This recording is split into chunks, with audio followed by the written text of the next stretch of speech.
Well, have some technical difficulties already. Went to quickly rewatch the last stream from an hour ago and noticed the audio was cutting in and out. And Medcow says the audio has been doing that for a couple of weeks now. I had no idea. So I was trying to go back to my Audio Technica mic and forgot that I threw away the stand. So I cannot switch out to this mic yet. We're going to have to deal with the audio cutting in and out for another week. And then back to this microphone, which I hate because I hate having mics in my face, but I also hate the audio cutting in and out, and I don't know why it's doing that. So sorry, we're gonna have to live through it for one more stream. Sound and picture are both working, says Tampa Tom. Thank you, I appreciate it. Took the day off of work just for this. Jokes. You're not joking. You know you did. So anyways, well, like always, we'll give this a few minutes for people to mosey on in. Matt's Aquatics says, I won't be able to make the full stream, but I will try my best. Also says, my nano air pump always works for a few months, then stops. It's a reoccurring event. The co-op messaged me and are going to send me a new one even after 2 years. I dare anyone to find that kind of customer service anywhere else. Tampa Tom says, I didn't say it was working great though. It's clearly not. I noticed but always assumed it was my rural provider. Well, we'll go with that. Leslie's internet provider is causing my audio to cut out. It's a very strange issue. Very strange indeed. I'm like looking at my computer like I'm going to magically see something to fix it. But I don't think I am. Nathan says, I picked up 2 Aquariums today. Hate seeing them not in groups at PetSmart. Thank you, Leslie. I appreciate it.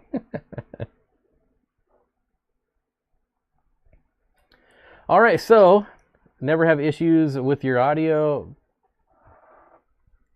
I don't know. Hopefully it doesn't happen this stream, but I'm pretty sure it's already happened. I think I've already seen it on my little equalizer.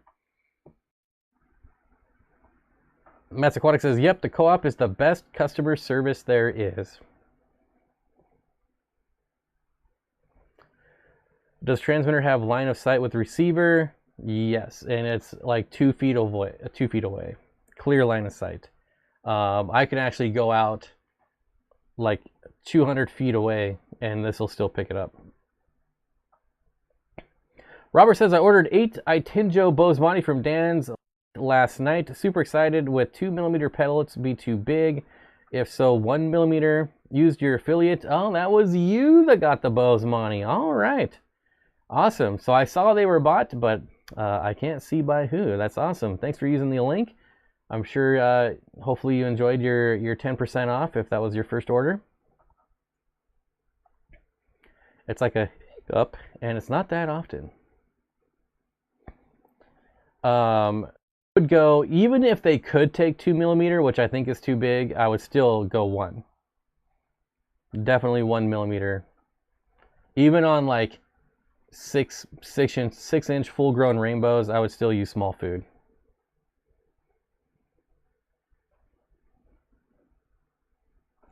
I purchased about 5 or 6 different brands of USB air pumps, including one from Aquarium Co-op, and they all have failed in less than 1 year. And that's funny because I've had one running outside going on 3 years now. Somewhere in between 2 years. Outside through the winter. It's hooked up to a solar panel outside, and it's still going strong. Yeah, so I don't know. But they will replace it. Well, not all the knockoff ones that you see with the 90-day warranty.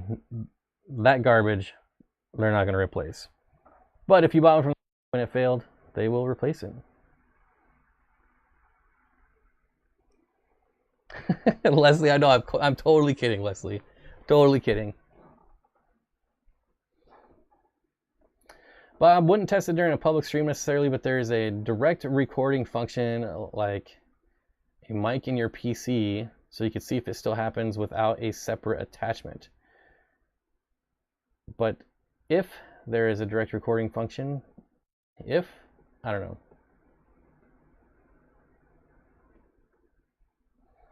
Bob is the reason the co-op is put out of stock on items because of the product stacks behind them. And that's what we are going to talk about today. So first of all, we're going to be talking about this awesome CO2 regulator that they just released.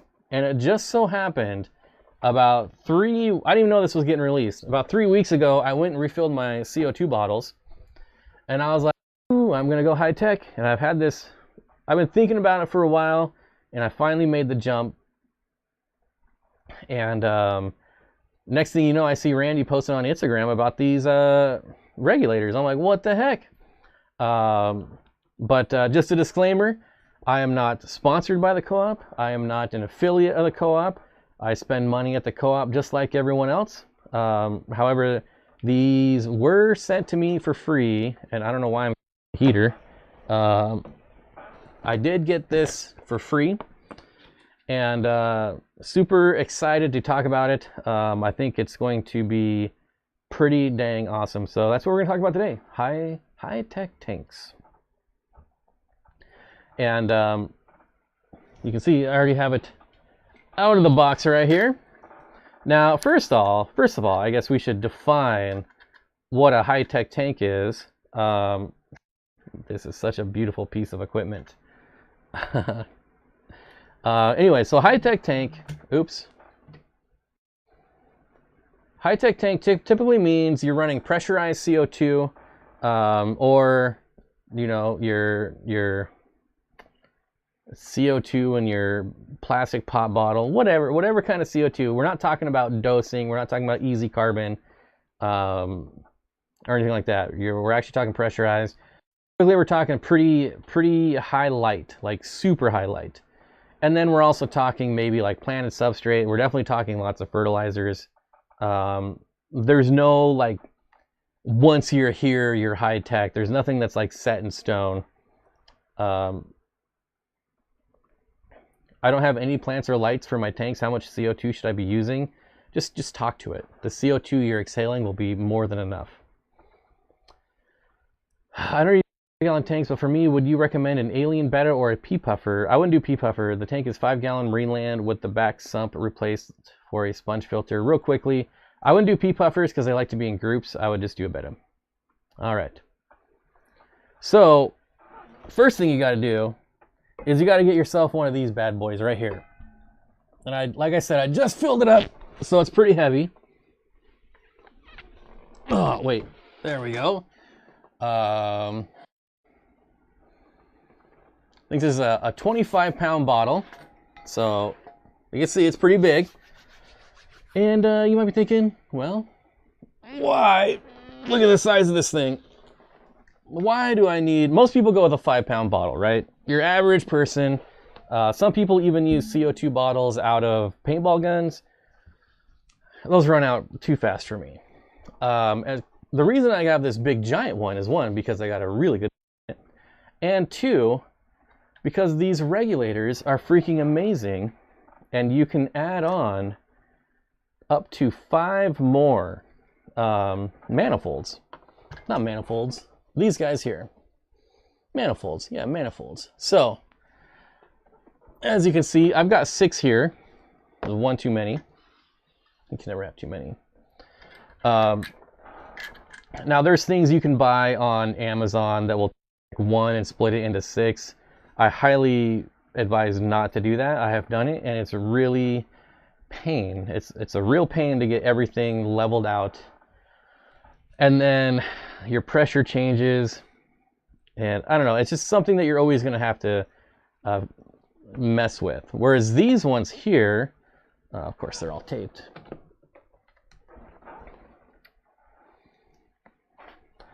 Take this out. So adding one of these, and this is why I'm really nerding out on this, every single one that you add on has its own separate bubble counter, and you just screw them in. So this is like, you've seen like dual manifolds like this all the time, but can you imagine having like 6 of these on here, running 6 different tanks? That's exactly what I'm going to be doing. And every single one of them, once you adjust it once, well, give it a couple weeks. You might have to, you know, find your sweet spot. It might take a couple weeks, but once you find it, you're pretty much good to go. It comes with all the little Allen wrenches you need and everything. But if you're ever considering getting into high tech, I would highly recommend going this route. And you're going to be seeing a lot of this stuff on my channel because I'm going to be showing off a lot of tanks in the near future. And of course, you also need one of these guys here, which is your diffuser. So this would be like your air stone, but for CO2. Come on.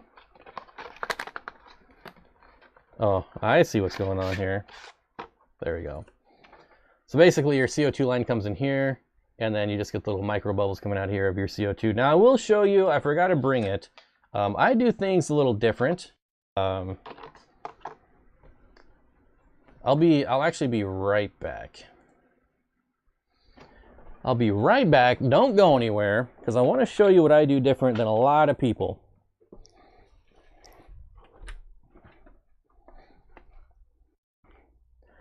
Back in 2 and 2.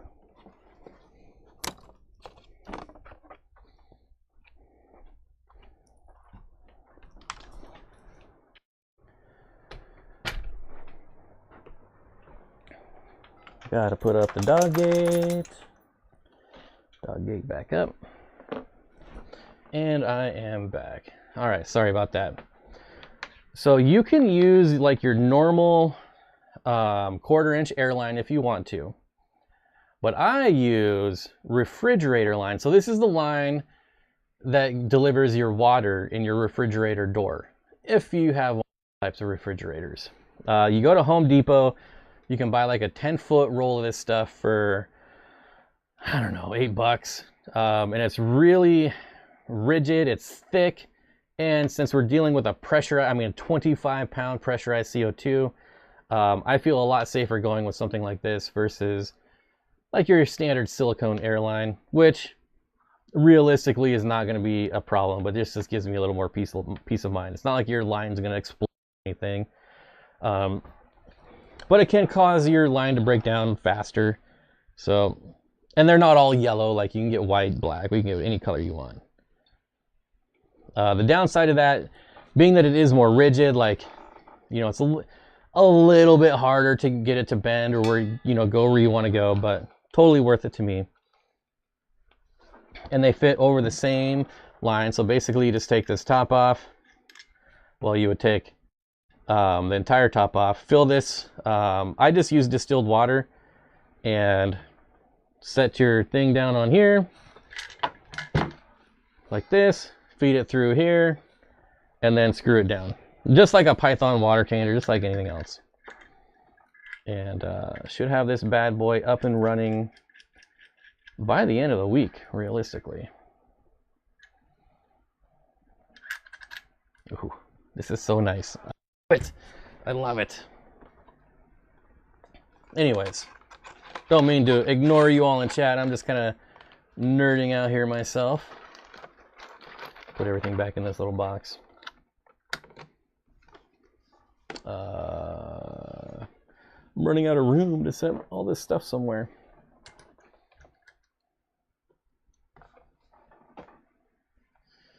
Advice on keeping CBDs with a Pister Borellii. I have 8 CBDs and a Planet 20 long. Hope to get a Borellii if compatible. If your Borellii, wait, did you say what size? 20 long? You could probably do it, but I bet your CPDs are going to hide a lot. Especially if your Apistos start breeding. They're really going to get territorial. So, oh, someone's message got deleted.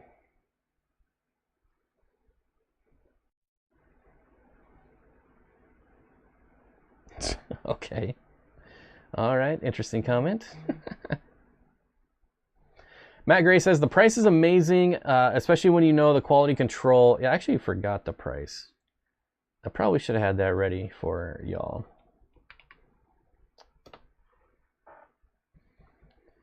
Let's see.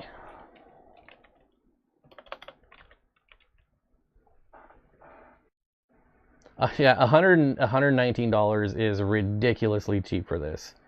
I have Milwaukee regulators. I have 2 Milwaukee regulators. I have another, like Aquatec, I think is the brand. And then, to be fair, I haven't put this on a tank and used it yet, but I can already tell just by looking at it, like, that I'm not going to be disappointed.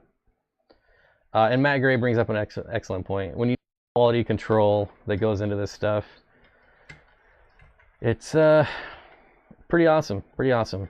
I can't tell you, but the amount of products like they haven't put out just because the quality wasn't there is more than the products they have put out. So they spend a lot of money on R&D. Medcow, wish we had more time. Miss you all so much. What? When I can have another tank, I want to do at least a 75-gallon high-tech and make it lush with many different colors. Are you planning on automizing or using a reactor? Ooh, I'm going to be using probably a, I don't know, I might do both. So you notice I do have 2 of these, right? This one's still brand new in a box because I have 2 CO2 tanks, and I literally am going to have like every tank in my fish room running CO2 by the time I'm done. So it could be one of the things like I could do both and see which I like better.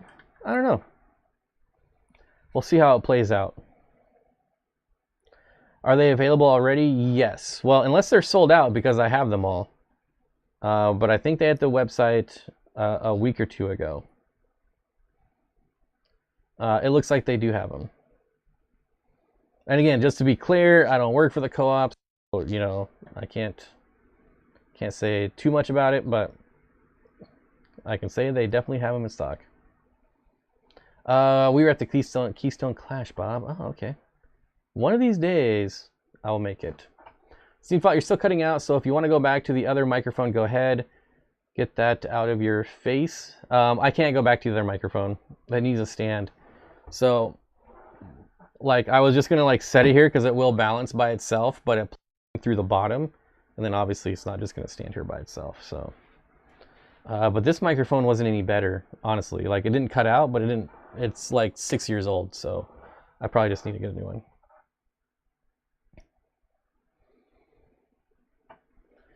I have a 75-gallon high-tech tank. I'm struggling with getting my Kambamba Fricata to fill in and color up.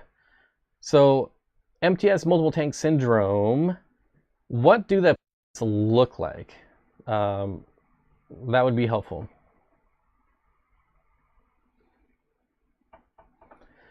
K2 says, we're in the process of taking all the Java moss out of our tanks, done with that mess, and it just kills other plants anyways. So, I really do not like Java moss.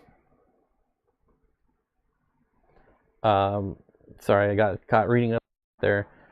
Java moss is a plant that I'll probably never put back in my aquariums. The only time I would ever use Java moss is maybe like in a tub scenario where I'm breeding live bears and the fry needs a place to hide. That's the only scenario I could see ever using Java moss again. It's so messy. There's way better mosses out there. I don't like the way Java moss grows at all. It can be really sticky sometimes, and it's just like a dirt magnet. It's more like a filter pad than anything. Long interstitial? That's a new word for me. I'm not even afraid to admit it.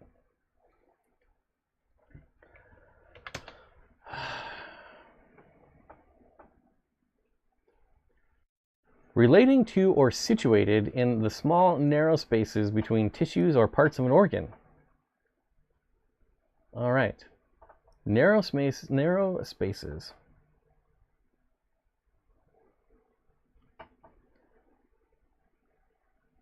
But it is green.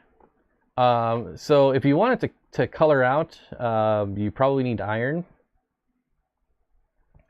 Now I gotta find your original comment. Kambamba is not a plant that I've actually ever even seen any color but green. I know there's some of them that you can find pictures of them where they're like purple or orange or pink. To get them to turn that color, it's usually only the top part of the plants turn that color, and it's because it's right next to the light. So you really, really need bright light for Kambamba to change color. And if there's space between the leaves, then you're usually nutrient deficient somewhere. To be honest, I've been out of the high-tech game so long that I don't remember like nutrient deficiency chart. I'm gonna have to. So there's nutrient deficiency chart with CO2 and without CO2, and I have to refamiliarize the one without CO2.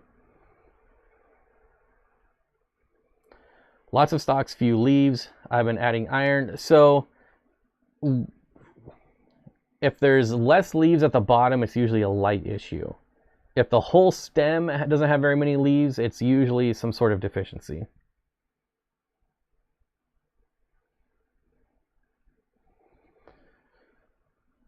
I got a flower horn and I have him with some Colombian tetras. They've been together for months, so I think if he's going to kill him, he'd have done it by now. He's about 5 inches, so we will see. It's not usually the way it works.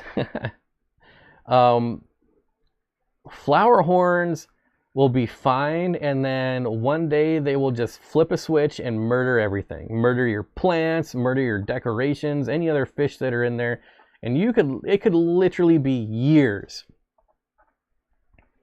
I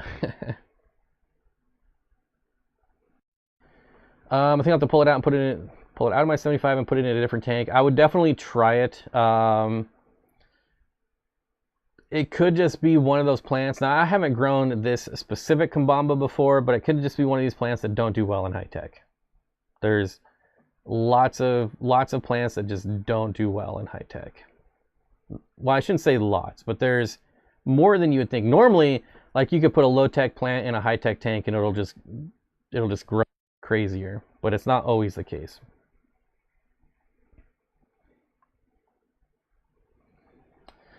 I'm curious on how long you plan on leaving your lighting on and what level of lighting you'll be going for and with. So every tank is going to be different. Every tank is going to be on its own. Well, I shouldn't say every, but every wall is on a different timer.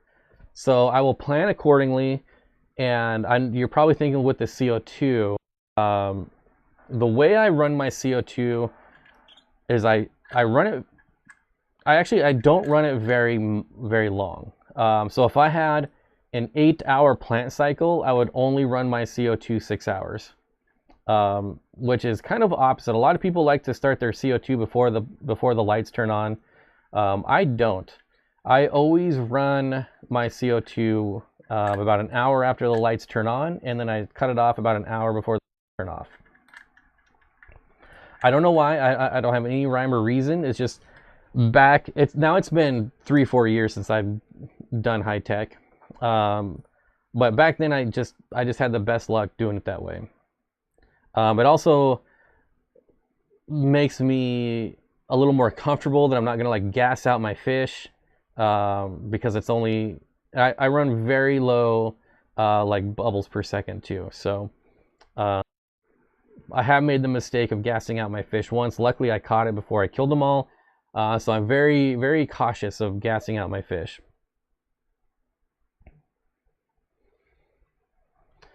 K2 says, I want to do a bookshelf tank on a small mantle style shelf. Ever done it? I haven't. I've always thought about it, like doing a little tank on my shelf here.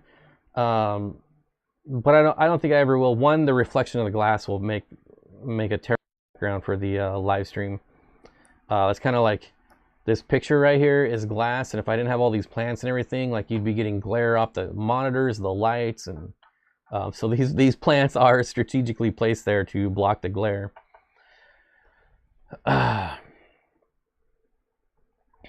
What is my ideal parameter? What do you mean?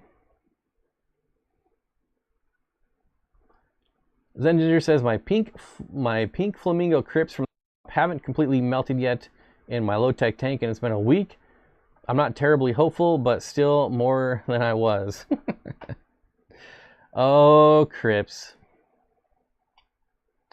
My ideal parameters, pH, KH, and JH, it would depend on the fish that are in the tank. I don't have like an ideal. If I had to pick one, it would just be neutral, everything neutral. Duckweed gassed some of the guppies. What? So you just put the plug on the regulator. Yeah, so it comes with a plug. I didn't show it, but there's actually this right here. Plugs into your 110 volt. Just plugs into your outlet. 220, 110, whatever you have. It doesn't really matter. Well, I mean, with the adapters, it wouldn't matter. And then, yeah, you put this on a timer just like you would your lights. This controls, like, if you could turn this off, and obviously nothing will go through, so you can adjust it here. And then obviously you can adjust it on the tank too, as far as how open you want the tank. But I never like fully open the tank because I don't know, that just seems crazy to me. Tap or RO water? Again, it just it depends. Like, I wouldn't use my tap water if I was doing like African cichlids, like Lake Tanganyika to be specific. But I would use my water if I needed something like a pistos, so, you know, something from like the Amazon, because my water is way closer to Amazon parameters than Tanganyikan parameters. So.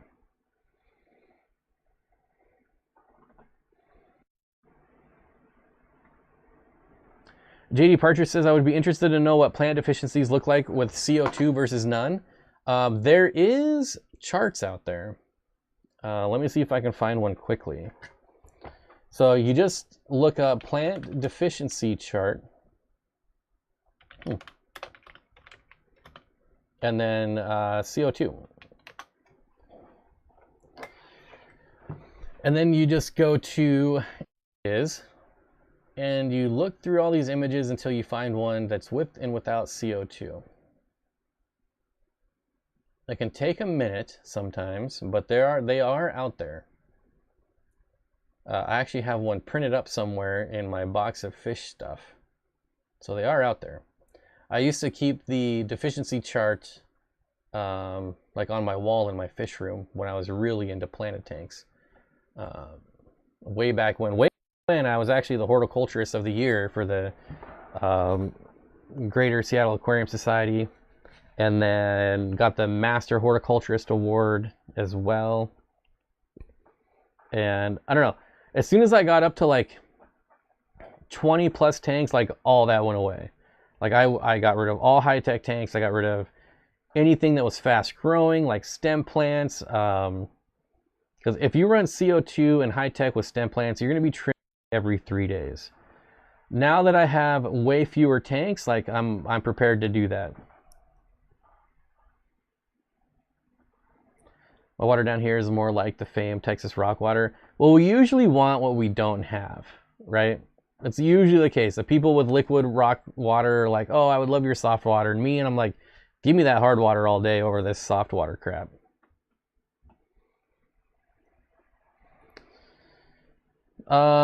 Planted tanks, what lighting do you recommend? So the one thing you're going to find out about high-tech tanks is that it's not cheap. This is one of the downfalls.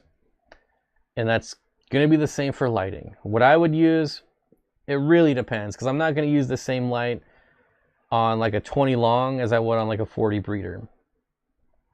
The shallower the tank, you can really get away with cheaper lighting because it doesn't have to penetrate as far, right? If money was an option, it would probably be a Flubel 3.0. Luckily, I've gathered enough of those over the years that I have a decent amount of them. And then I also have a fair amount of Phoenix lights, not the Stingrays, but like the Planet Plus, the Fuge Rays. So luckily I already have a decent array of lights, but you definitely don't want to, I mean, you want to obviously stay on budget, but there's not a good cheap way to do a high-tech tank. Like, a lot of people will do like the DIY CO2 bottles, not CO2 bottles, but like pop bottles, 2-liter bottles, and it's awful. Like, I've done it, I tried it, and you know, you could do the DIY CO2 for probably like 20 or 25 bucks after parts and everything, or you could just buy a regulator for like $100. The CO2, most everything about high tech is going to be the initial cost. Once you have everything, it's very cheap to maintain. This 25 pound CO2 bottle, I think, was like $40 to refill, and it will last at least a year. My 5-pound CO2 bottle, that one cost me about $15 to $20 to fill up, and I usually get about 3 to 4 months out of that one. So once you get everything, then the cost is easy to maintain, or the cost to maintain is fairly inexpensive. Austin says that's what I'm using, is a Phoenix lighting, a decent lighting. Now the Stingray is definitely, I don't know if you're using the Stingray. I'm not a huge fan of the Stingray. They're good for like low light stuff, but for high tech, definitely the Stingray is not going to cut it. But they have some other stuff that's pretty nice, or they used to. Their customer service went downhill years ago, so I kind of stopped using Phoenix stuff. How many tanks am I planning on doing high tech? So I've got 4 set up ready currently, 2 125s and 2 20 longs. I'm gonna have a small wall of 40 breeders that I'm not sure if I'm going to use those for spawning or for high tech. I haven't decided yet. But either it'll be under a dozen. I have the capability of doing 12. I've got 2 bottles, 2 regulators, and you can add 6 onto here. So I have the ability to do 12 if I want. It really depends. I don't want all of my tanks to be high tech because that's not relatable. Also, it's a lot of maintenance. I think a lot of these high-tech plants that you see are not realistic at all. So let's just pull something up here.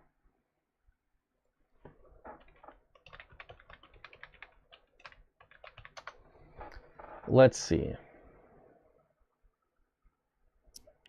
All right.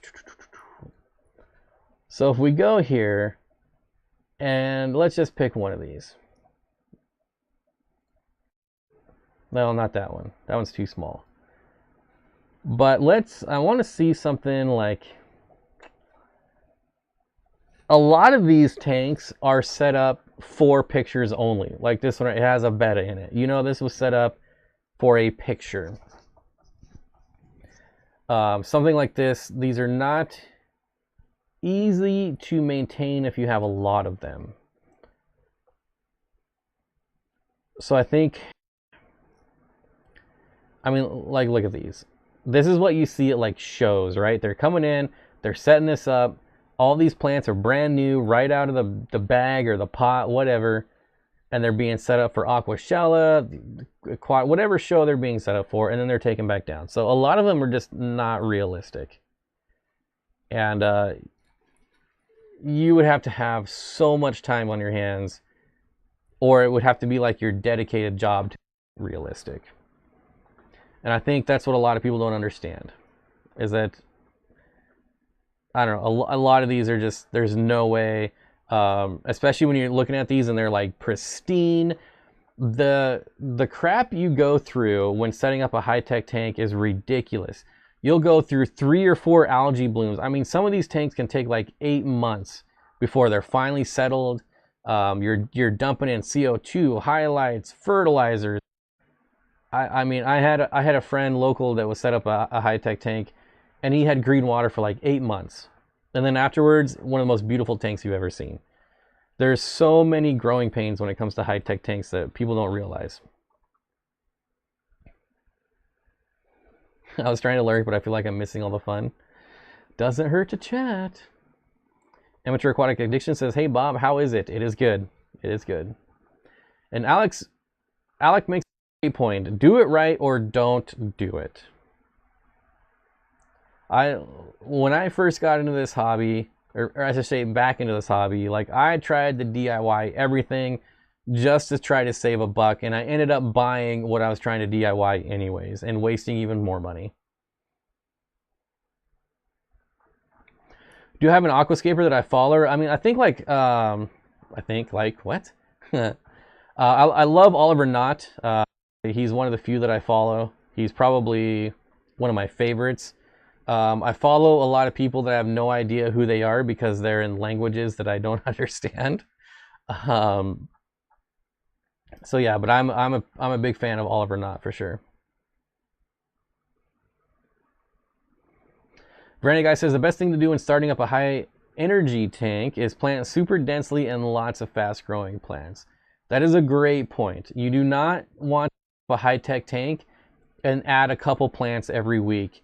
You want every single plant in that tank from day one. You want your full carpet in there. You want whatever your mid-ground, foreground, background. You want as many plants in there as you can get.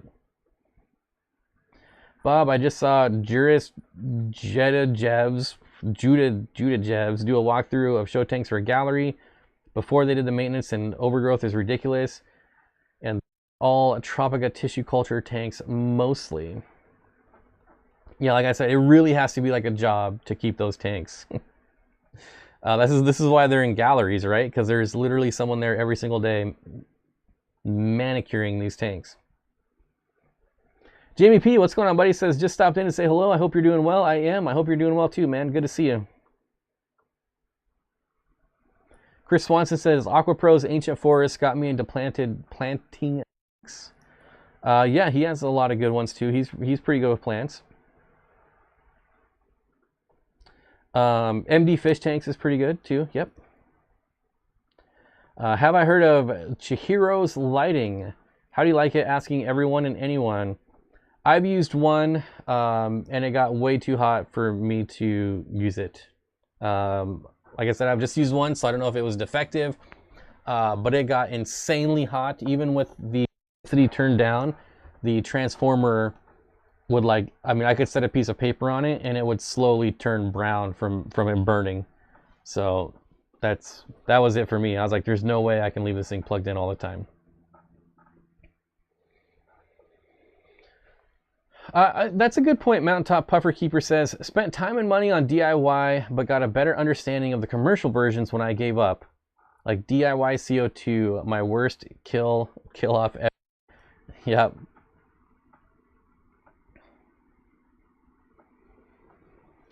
Alex says, I heard Tom Barr speaking online. He suggested doing CO2 on 2 or 3 tanks. Me, I spend too much on fish already.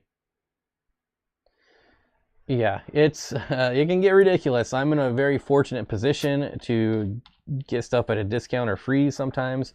Sometimes I still have to pay retail. I bought some fish from Dan. I've been to twice in the last month to buy some supplies.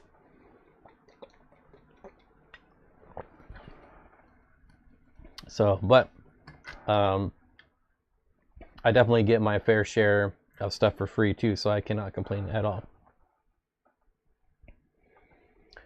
Wow, get into that very expensive product. Glad I asked. Yeah, like I said, I haven't tried it enough to make a definitive decision, but I can't spend the money again just to have the same again. But I know a lot of people like them. How easy are Bosemani to breed, and what age size? I have pretty hard water. Hope it's still possible. You should be able to do it. I mean, there's people in Texas and Florida breeding Bosemani all day long. They're not hard. Just be prepared that the fry are small and you need really small food to feed them. But generally, rainbow They're not hard fish to spawn at all. You can get lots of eggs out of them over the course of a week. A lot of people will just throw in a spawning mop, leave it in there for a week, and then pull it out with all the eggs and put it in a different aquarium and let them all hatch out.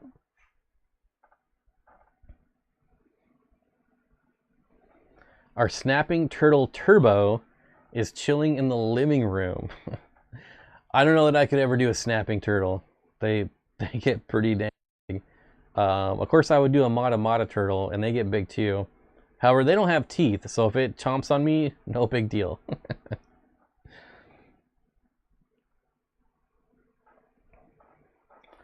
Pimpin' Shrimp says, I used the blue primer bulb from a siphon,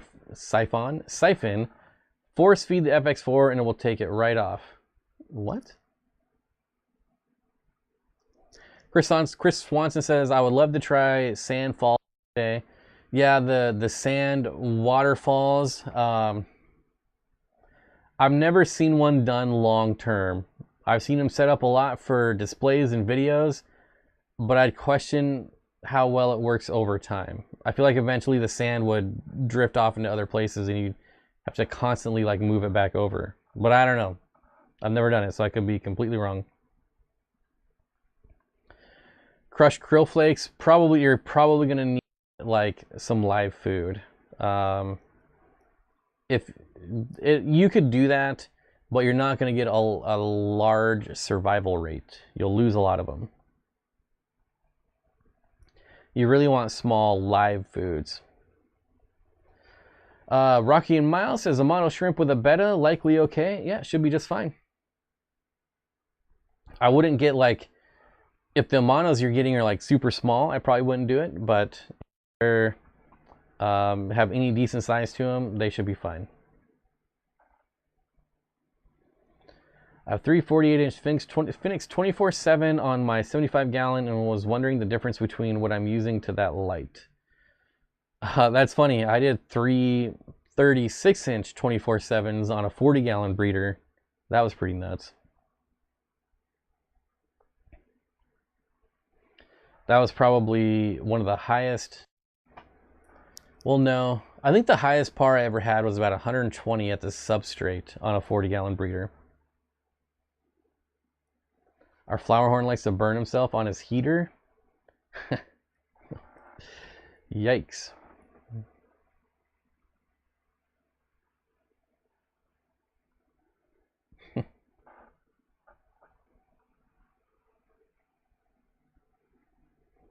LFS has some big ones. Shrimp, gonna get them tomorrow. Hair algae issue. So, I think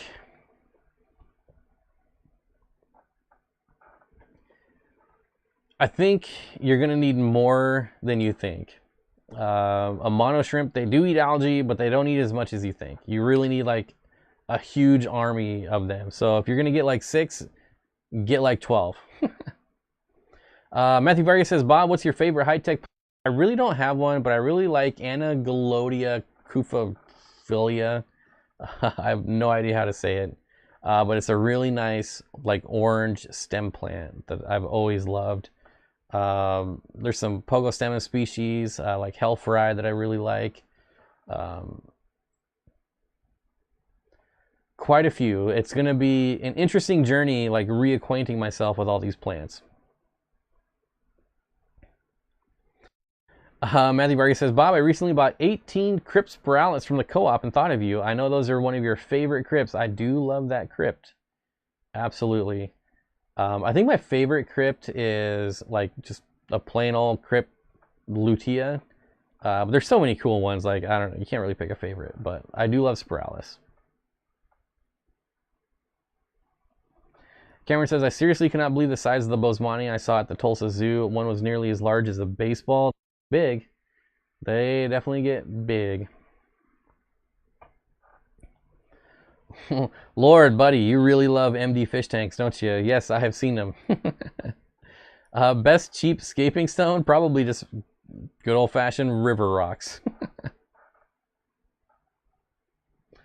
Austin says, due to Petco stopping the $1 per gallon sale, how are you getting tanks? I wasn't aware that they stopped that.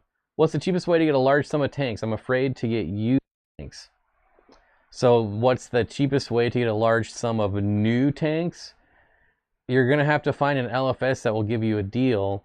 But even LFSs generally can't buy tanks as cheap as the $1 per gallon sale. I can tell you right now what wholesale prices on tanks are. I probably shouldn't, but you know. So for instance, let me go up here. The wholesale price on a 40-gallon breeder is $100. And you were buying them at Petco for $50. So no one can get tanks as cheap as Petco and PetSmart. They're probably still going to have some sort of sale if they actually are getting rid of the $1 per gallon sale. And I lost my chat.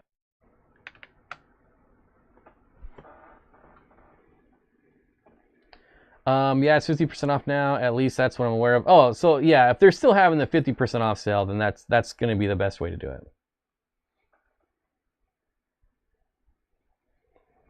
Cameron brings up a good point. Petco still does a 50% off sale, and you can score print off coupons online through email and through their Pet Pals. Yeah, always look at those stupid promotions.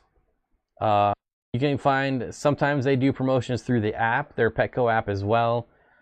And, you know, sometimes they'll do like a 10% off buy online, pick up in store, which most of the time doesn't apply to tanks, but sometimes they mess up and you can get that.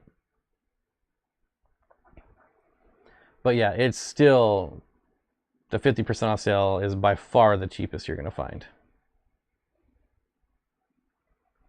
Because even a 10-gallon tank at wholesale, 10-gallon, where's the 10-gallon one?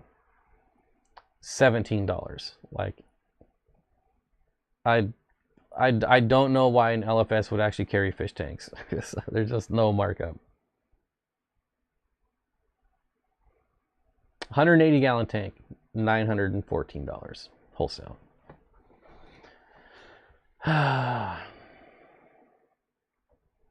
Johnny at Dan's Fish says, my old LFS was 75 Sephora tanks for $90 each. Sometimes you'll find that.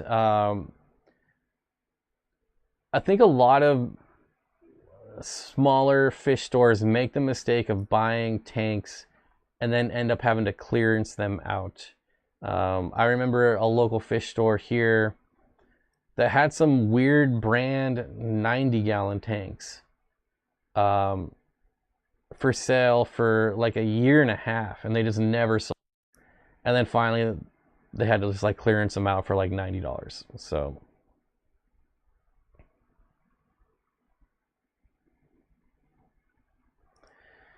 and double check, Zen Ginger agrees. In caps even. And double check the app, yes. They told me to back away from the register and purchase online once because the girl was nice and knew I was spending more in store. But coupons are definitely your friend when it comes to sales or when it comes to the 50% off sale. I got really lucky one time. I was buying a bunch of 40 breeders, not a bunch, I think like 4. And I went to pick them up. And this was back when they were $1 a gallon, so they were $40. And then like the cash register was broken, and so there's this huge long line. And I went right when the store opened. And the manager gave everyone like an additional 25% off. Just for having to stand in line. That was I wish I would have bought more tanks then. That was a good deal.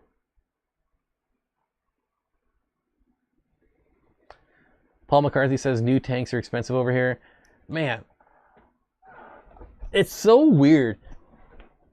Everyone always says how, especially like Europe, expensive new tanks are over there. But I swear, like, y'all have the largest tanks ever. Like, massive tanks. It's crazy.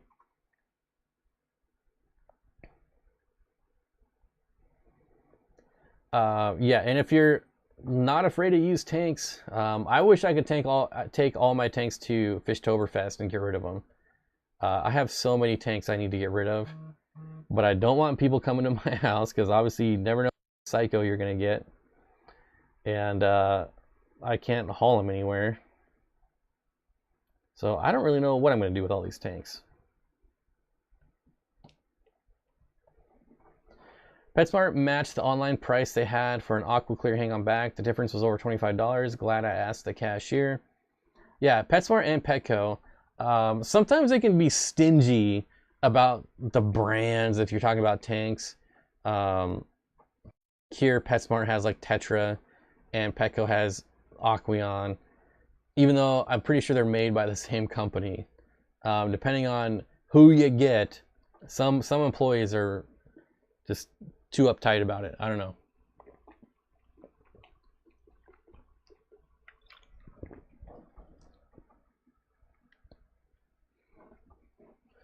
I'm looking to get a 180 or 220 gallon and wondering how I can get that not crazy expensive. It's gonna be expensive. I mean, that's like, I'm wondering how to get a Ferrari, but not pay Ferrari price. It just is what it is, my friend. The only way to get around it is to buy used. And you said you don't trust used tanks, and I don't blame you. But someone say they need a psycho, send me an address. I got you. Kimmer says, and they look so well built over in Europe. Overbuilt, right? Like the glass is like super thick. It's crazy.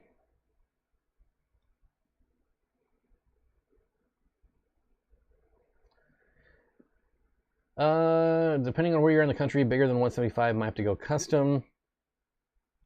Yeah, you would definitely have to order through an LFS.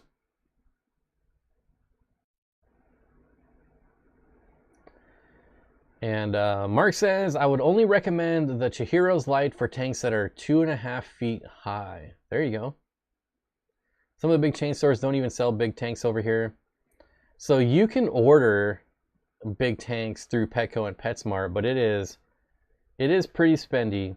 There's one local fish store that's not local to me, but it is kind of it's more of a dog and like cat food type of store, but they do have some fish tanks, and luckily they bring in like some really big ones, or you can at least order through them, and then once a year they have a sale that's pretty close to $1 per gallon. At least they used to pre-COVID. Since COVID, they haven't done it. Hopefully, maybe if things ever calm down, they'll go back to it. But we'll see. Austin says, is it really difficult to reseal a tank, large or small? I've resealed 33 gallon long, super easy. I've resealed a 125, pretty easy. It's all about time. It takes a lot of time to reseal a 125 and do it correctly. I've seen plenty of people that just silicone over silicone and say resealing is easy. Well, that's not resealing. You're going to leak in a year. That's not doing anything for you. I really have trouble finding someone I feel I trust here to even think about the investment.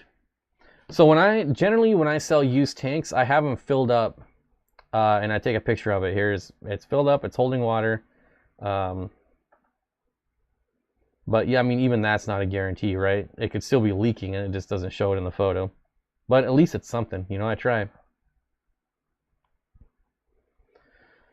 Lord Bong Kid paid $150 for my 100 gallon. We have Pet Supply Plus here, and they match anything too, and they're very nice. Don't they do the dollar sale too? I thought they did.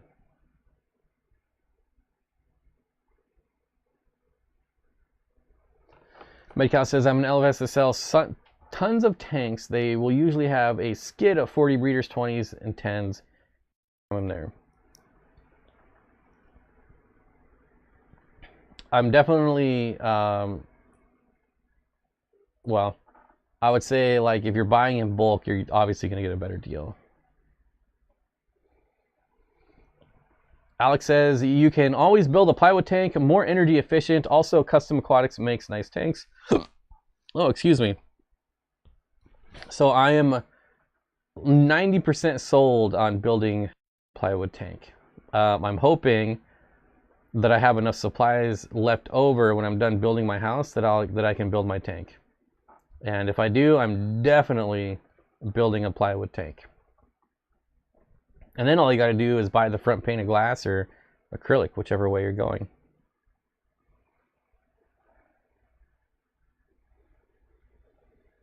Cameron says, yeah, I bought used 55s, all good. Just bigger scares me. Really? See, I would ever buy a 55.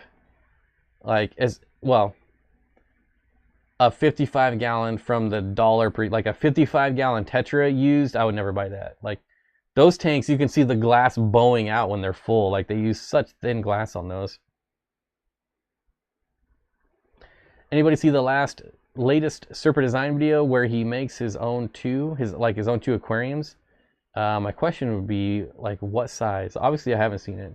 Like, making tanks is really easy, but I don't know, there's just something about a large tank that I built myself that I don't know if I would trust.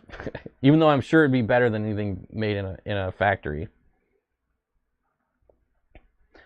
How do you treat the plywood to make it waterproof? I would so you typically use like a liner, and I would fiberglass the inside of it is what I would do. But yeah, typically you use some type of liner, not pond liner, but you buy the paint that seals it. It's that black paint, I forget what it is. And you put like 17 layers on it or something. Me, I'm just gonna if I do it, I'm just gonna fiberglass the inside of it and call it good.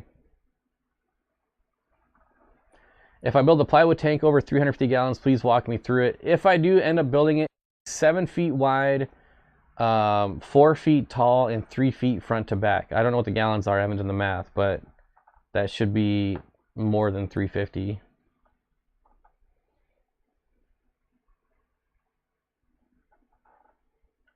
It's a great store, huge, have everything, but I don't trust their fish.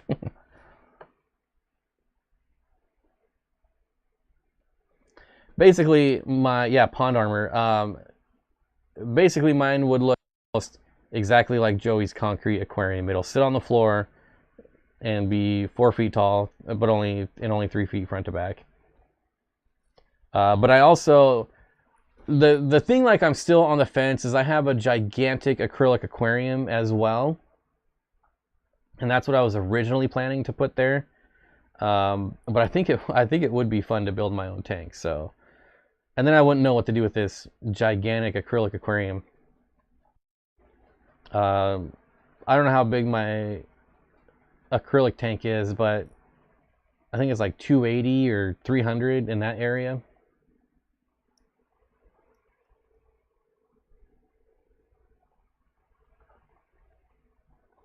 Carol says, I wish I would have been following Bob when I bought my 55. I would not have bought it. The dimensions are just not optimal. Yeah, 75 is better. Yeah, I'm not a fan of 55 gallon tanks. When I got back into fish keeping, discovered the dollar per gallon sales, I went crazy on 55 gallon tanks. And I finally ran into this PetSmart employee, and he was like, what are you doing? And I'm like, they're $55 for 55 gallons. Like, how can... He's like, the 40 gallon breeders are way better. And I'm like, that's 15 less gallons. Why would I do that? And I didn't listen to him. And he was like, no, I actually found a Petco employee that knew what he was talking about. He's like, it's better for aquascaping. The dimensions are way better. The 55s are too thin. And I was like, no. It's 15 less gallons. It can't be as good. And now I absolutely hate 55 gallon tanks. I will never set one up again. And I will always choose a 40 breeder. And the one time that the Petco person was actually giving me good advice, I didn't listen. Man, I've got a whole row of 55 gallons just sitting there. I don't even know what to do with them. I hate them. I hate them so much. Google says epoxy resin to be safe. Well, that's fiberglass, same thing. Basically, you use epoxy resin and then you put fiberglass over it. Just like building a hull of a boat, and I've built my fair share of boats in my lifetime, so I would definitely fiberglass. You can go on YouTube and see a lot of people build their own plywood tanks, and they'll have a bunch of videos for like 6 to 8 months, and then no more videos. Why? Because it's not a tank anymore. It leaked. Something went wrong. And it's something where they only use like pond armor and they just layered it a bunch of times. And no. Why not buy a stock tank instead of doing a plywood tank? Rubbermaid makes great livestock tanks. They're black, look nice. I have them all. I've got all kinds of stock tanks. The problem is there's no front viewing glass, and that's what I want. There is a company that in Florida that makes stock tanks with a front viewing glass, and they are insanely expensive, not to mention shipping a 7-foot stock tank from Florida to Washington, like the exact opposite. Like you couldn't get any further apart in this country. Shipping would probably cost more than the tank. I don't even know. Probably not. I mean, you could ship a car for like $1,500, so. But I don't know. This company does have a YouTube channel and they do post videos. They only have like 2,000 subscribers, so I was thinking about, you know, hey man, maybe we can collab, get a little discount. Johnny at Dan's Fish, Pentair, that's exactly the company I'm talking about. So I've thought about reaching out to him a couple times, but I happen to know someone who's in their stock tanks and had them leak. So I'm on the fence about that too. If I build my own plywood tank, I know it's not going to leak. So I'm very confident in my fiberglass skills. I've been fiberglassing my whole life.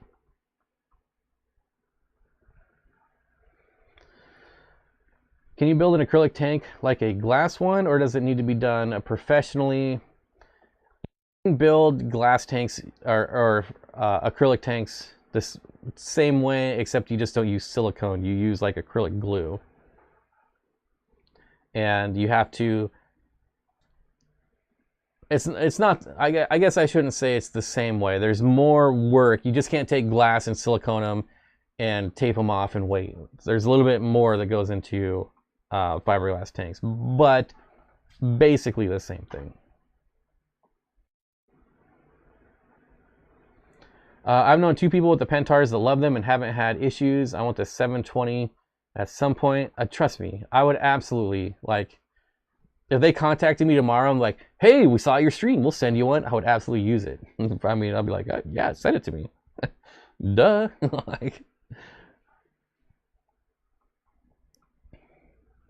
is it the same Pentair that owns Everpure water filter company? I don't know, but I know there are two Pentair companies. Because when I was first looking for Pentair, I was like, what is this? And it is a water company, so that may be it. And I was like, there's no tanks on this website. And then I had to message someone, and they were like, no, idiot, it's this Pentair.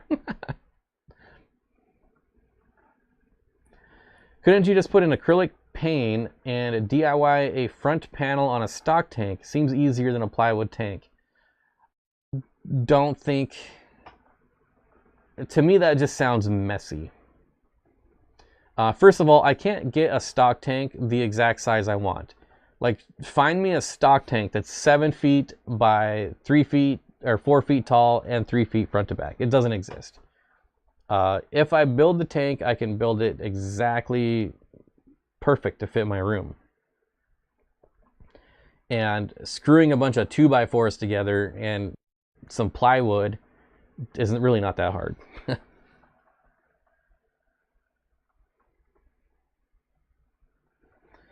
I left my 300 stock tank at my old house. Couldn't give it away. Yeah, Pentar makes the pump for my swimming pool. Rach, hey, how's it going? What do you think the average age of your viewers? Off topic, it's mid-30s. I know, but I was thinking about that right now.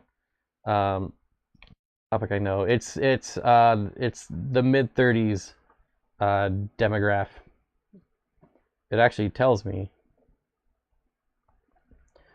I don't know where it tells me, but somewhere here it'll tell me.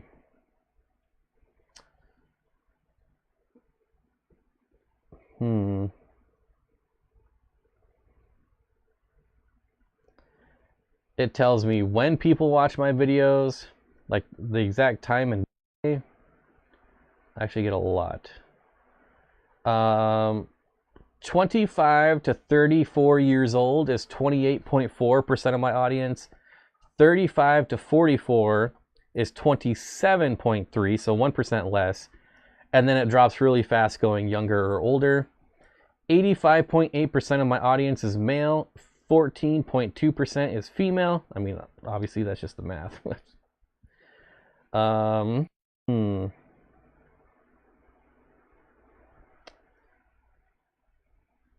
It's interesting. So there's so many. Like, it tells me countries, like literally anything I want to know.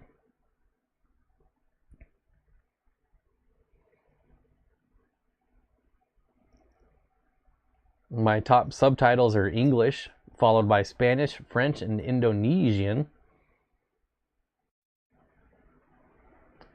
Only 14.8% of my subscribers have all notifications turned on. Dang, turn on all notifications, people. Come on. Do it.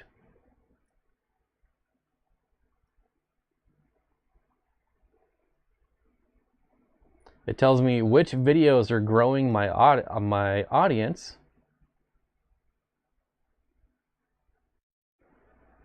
I don't know. Lots of weird statistics.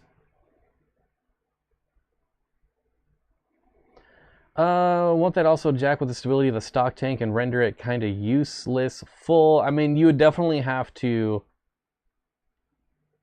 You couldn't take it... Like, you couldn't take it out of the middle. Like, you'd have to go pretty close to the end.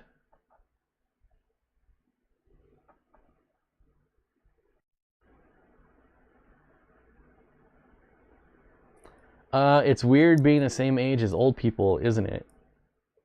Sometimes, like, I still remember the first time I rented a car. I think I was like 30, and I was like, I can't believe these guys are gonna give me a car. Like, what are they thinking? And then I'm like, wait a minute, I'm an adult now. It was just, I don't know. I don't feel as old as I am, that's for sure. You need a Boswell pool tank like LRB. I don't like them. I really want my front pane glass. I've got the pool outside, above ground pool, fish in it. Well, not anymore. I took them out, but and that was fun. But I don't think I could do that permanently in my fish room. Are his the clear sides? I don't remember. But I don't like the poles that go over the top. Plus, I just don't have that much room. Like, I have a very small room, especially compared to what LRB is working with. If I had a huge area, sure, I'll lay down all the pools.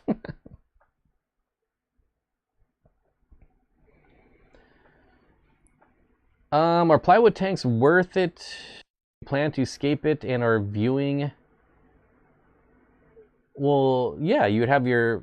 Mine's only going to have... My tank is going to, if I do, it's going to go to each wall. So there'll be no viewing panels on the sides, right? They're just going to be... I'm going all the way to the wall. So there'll be a viewing pane from the front.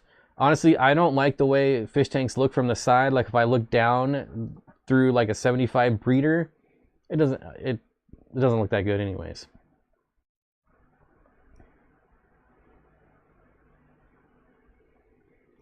It would be nice if they made stock tanks blue or white so you could see the fish. I like them black. Freaky Fish Lady says, Bob, your plants are looking great. Yep. I've got all kinds of new plants back here.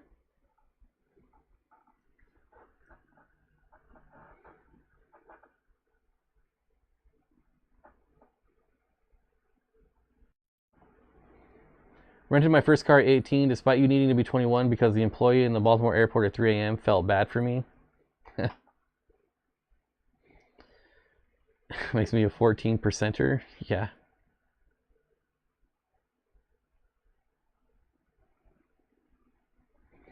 My crypts are growing really slow. That's what crypts do. Regardless of any problems, they're going to grow slow and have some holes in the leaves, even though I'm adding lots of ferts. Alodia and floaters would be stealing. So floaters, definitely. Alodia is a super fast growing plant too. So it's certainly possible. What you want for crypts are root tabs. Okay, Stu says, hit the thumbs up for Mr. Fott. Fott's Tots. Definitely.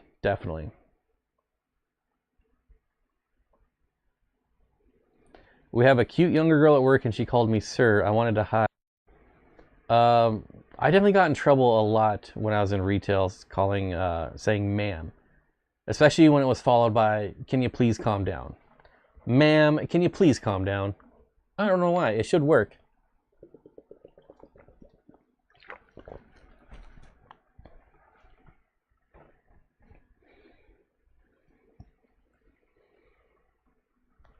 I'm adding root tabs in there in aqua soil. Well, aqua soil is like the biggest scam in the world. Ay. That's one thing I will not spend a lot of money on in my high-tech tanks, is soil. Like, I might just dirt everything. Just out of spite. I'm going to dirt everything.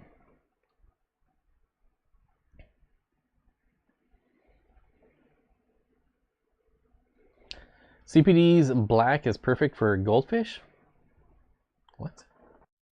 What?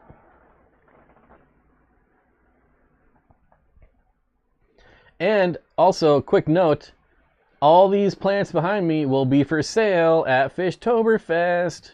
So if you're going, 2 weeks, Portland, Oregon, October 8th and 9th, I'm bringing all kinds of houseplants. And all of them will do just fine in your aquarium. Today I just got in a something Bucephalandria Godzilla and a something Bucephalandria Brownie Phoenix for my 75-gallon volcano tank. I love Boost, but I don't like all the names. Like, who's ever naming all the Bucephalandria? I feel like they're getting a little medicated and then just like throwing out names. I want the plywood tank to be a 125 that's 28 inches tall. Sound feasible? Yeah, I mean, the nice thing about building your own tank is you can literally make it any size you want. Why am I selling my houseplants? I and Danny got a booth and we will be selling plants. Not all of them. I'm not getting, like, my mother plants here. Definitely not selling my mother plants. Well, I mean, I would sell them for the right price, but no one will sell them for, or buy them for what I would sell them for. Black stock tanks for goldfish. I mean, I just like black backgrounds, black substrate, black stock tanks. Nothing blue. Blue is the worst. My above ground pool is blue and the fish look awful. Absolutely awful. It's got blue walls, the bottom is white, and it's terrible looking. Everything looks terrible. The plants look bad. Hardscape looked bad. The fish look bad. It's got to be black.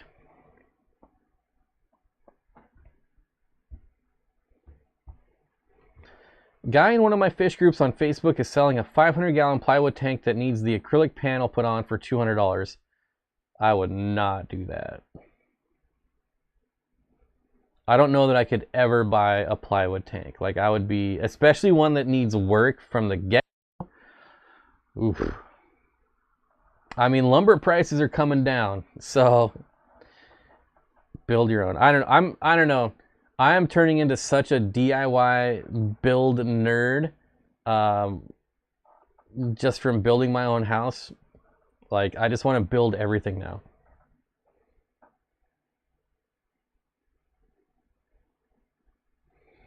Steenfott blue for the win. Lisa would back me up. I don't think so.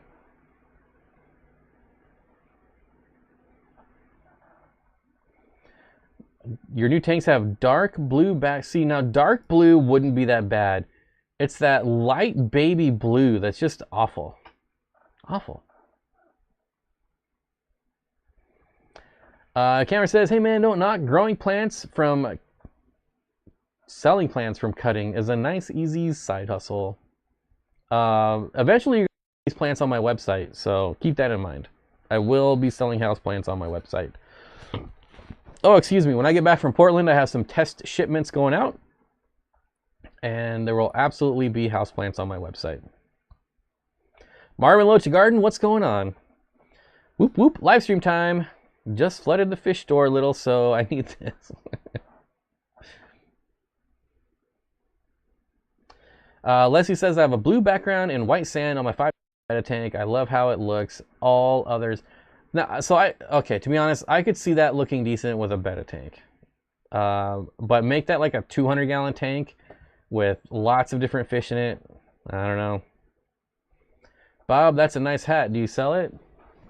What hat? Oh, I do not. Do you have a roof yet? Oh yeah, I'm moved in. I'm living. My dogs are in there. I'm living in there. It's not done, but it's done enough. It's done enough to live in. It probably, honestly, I don't think I'll finish my house probably till next summer. It's turning out to be pretty costly. So, and those costs are adding up.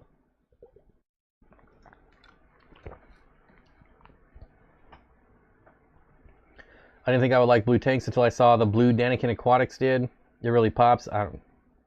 Nope. I'm going to be seeing that tank in person in 2 weeks. And I'm going to crap on it in person too. You just wait and see. Someone will be doing a live stream from his house and I'll be like, look at this ugly blue tank.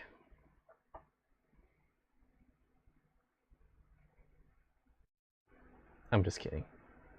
Just calm down. Calm down, people.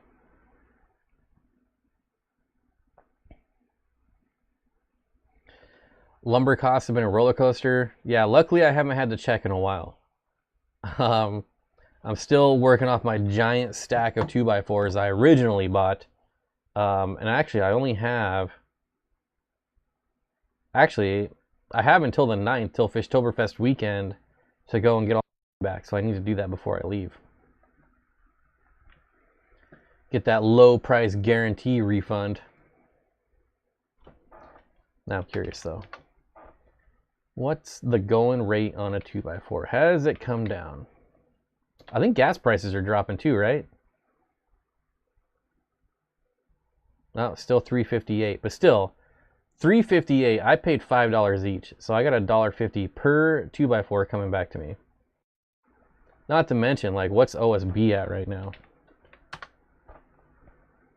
I think I paid like $23 a sheet.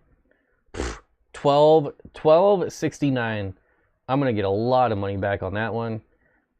My tongue and groove subfloor is I bought it at $43. It's at $28. Yeah, I'm gonna get a lot of money back.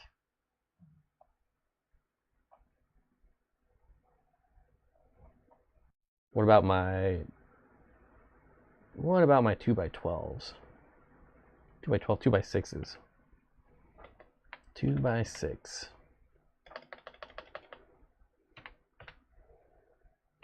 Oh, you know what really is probably going to be cheaper are my 4x4s.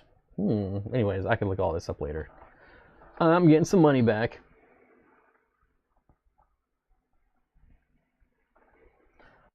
Our frosted white backgrounds are the best. This is absolutely the worst time to build anything. Materials are outrageous. No, no, no, no, no. Go back to last year when 2x4s were $9. $9 each.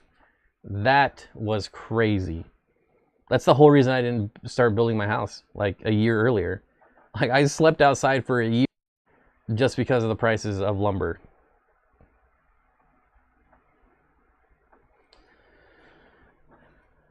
Gas prices are set to skyrocket at the end of October. We'll see. We'll see. Am I on Top Chat? I have Top Chat open and Live Chat. I have both of them side by side so I can see any differences. If I'm missing your chat, it's not on purpose, I promise. VB23 says extreme food is expensive. Who agrees? I mean, it's not any more or less than any of the premier foods. Even CO2 is in shortage. Look for prices to rise. I mean, yeah, everything's gonna, yeah. I know that some houseplants are poisonous for cats. Are there any houseplants that are poisonous for fish? That's a good question. Not any that I deal with, because my fish would have been dead by now. But like even my plecos don't go after my pothos or my phylos that are in water. And I think because of the same reason they don't go after Anubias, just the leaves are too thick. What would I do differently if you were to build your place again? Probably budget better. And honestly, like I know that when you plan to build something like that's this, I mean, it's a small house, but it's a fairly large build. I know that you're always like, I plan on it being double what I expected it to be, but it's like triple. So, and if I was to do it again, I would not buy my lumber from Home Depot or Lowe's. That was a really hard lesson to learn.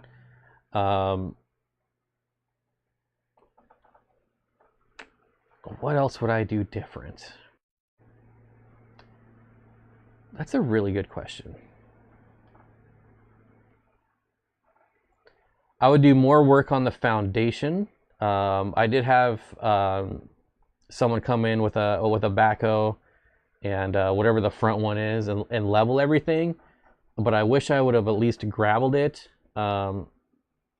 Graveling the foundation was my plan, but I just ran out of time. Like, really needed to start building because of my if I didn't start building before my arm surgery, then I would be spending another winter outside, and I didn't want to do that. So just things like I cut corners on some things based on time. So yeah, but I could probably, like, if I sat down and thought of it, I could probably come up with a lot of things, but there are some cut corners just from time restraints. You get what you pay for with fish food. I mean, yeah, I mean, it's no different than eating Taco Bell your whole life versus someone who eats healthy their whole life. Like, there's bottom of the barrel fish food and there's premium fish food. Food is something that I never cheap out on with any of my animals. I'll eat cheap food myself before I give anything cheap to my animals. Whether it's fish, reptiles, my dogs. Yeah. Oh wow, top chat removes some people's chat. It just removes the chats that aren't even worth reading. Extreme foods are much cheaper in larger sizes.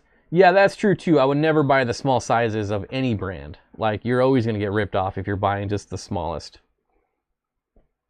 Well, I shouldn't say ripped, but you're going to get a way better deal. Yeah, someone say Wardley.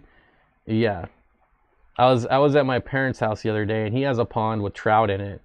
And I saw his big, like, 40-pound bag of Wardley, and I'm like, what are you doing with this stuff? Like, get that out of here, dude. This is why your fish look terrible. Oh, man. Is Northfin premium? I've never used Northfin in my life, so I don't know. Mary Paige Flynn says, I absolutely loved your last video, an indoor paradise you must see. Thank you. Thank you. I wish I could have spent more time editing and maybe a little bit more time on B-roll, getting B-roll, but push comes to the shove, I had to put the video out.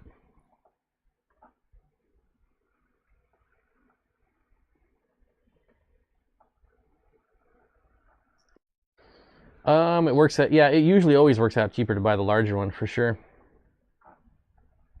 Cameron says, approaching 5 inches below average here now after 3 years of over average. Lakes have dived down in level. Well, have you seen China? Like, China is basically a desert now.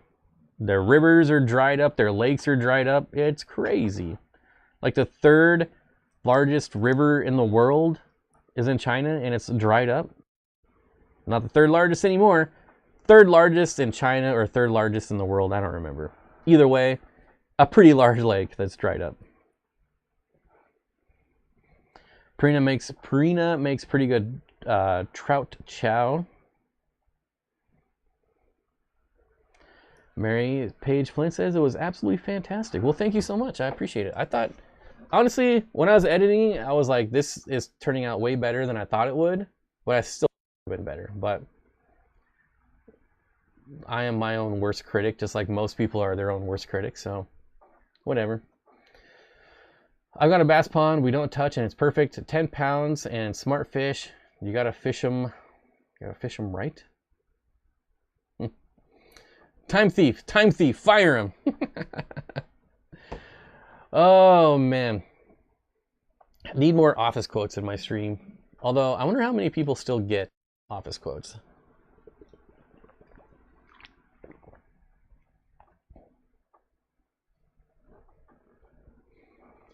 Can't believe I'm gonna be up in 5 hours. Dude, go to bed. This stream's not worth missing sleep over.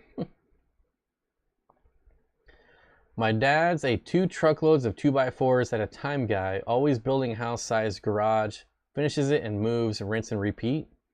Like, is that his job, or is he just like building garages? Bob, do you have or plan to have any high-tech tanks? Yes, you must have missed the first part of the stream. Also, if you don't like Aquasoil, what would you use? So I think Aquasoil is very overpriced. And honestly, I think dirt is better than Aquasoil. I get it, not everyone wants dirt in their aquariums, especially if you like to finick with your plants, pull them, things like that. Dirt can be messy. But I'm honestly thinking of going with dirt. So kind of a weird side note is I got my nursery endorsement for the state of Washington, so I can now get wholesale on like landscaping, anything to do with plants I can now get. And if I can get some really good quality dirt for really cheap, I don't know why I would do anything else. And the dirt I'm looking at is the dirt I've always used, which is Ocean Forest by Fox Farms. And don't let the name fool you. The name is Ocean Forest, but it's not made for the ocean or aquariums or anything like that. But it is by far my favorite dirt to use in dirted planted aquariums. So I might just buy a whole bunch of that stuff.